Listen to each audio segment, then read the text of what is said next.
Sa gitna ng fiasco sa paratang ng China kay Brownlee, isang dating NBA player na napamahal na rin sa Pinas, ang muli na namang nagpahayag ng kagustuhan makapaglaro sa Gilas ng walang kapalit. Pero bago natin pag-usapan, palike naman ang ating video bilang suporta.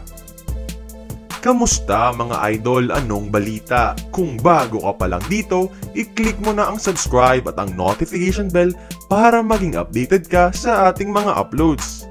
4 years after his vocal commitment na maggilas, muli na namang nagparamdam si former SMB import Chris McCullough sa SBP.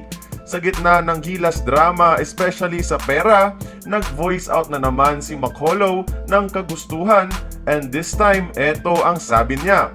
So much hate, all I demanded was to be naturalized. Was never about the money. The money will come. But still here willingly asking for an opportunity 4 years later. Siguro mga idol, siya na nga ang pinaka-vocal na import sa willingness maglaro para sa bayan. Pero hanggang ngayon, di pa rin to inaaksyonan ng SBP.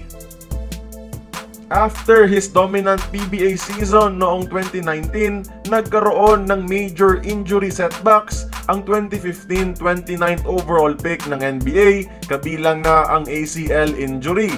On his recovery, bumaba nga ang kalidad ng laro niya, pero unti-unti rin naman niyang tinatrabahong makabalik sa dating kalibre sa Taiwan P-League. 6'10 at 28 years old pa lang, versatile wingman, mala Michael Porter Jr. at Kevin Durant ang gameplay, proven scorer, and most importantly, interesado, willing, at committed sa national team. Walang hinihinging kapalit. Mas Pinoy pa kesa kay Nevermind. Iba ang talento pag sinamahan ng puso mga idol. Marami-rami na ring mga dating PBA imports ang naglahad interes na mairepresenta ang Gilas Pilipinas ilang taon ang nakaraan. Yung iba during the heat of the moment nagsabi, pero itong isang to ay porsigido pa rin sa pangarap maging naturalized Pinoy.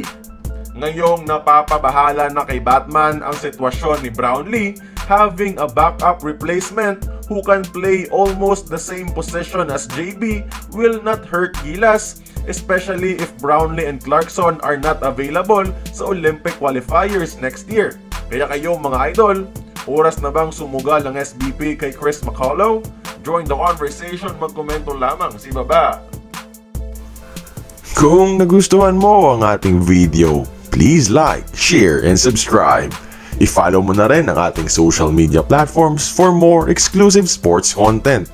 Until then, this has been Courtside Buckets. See you on the next one.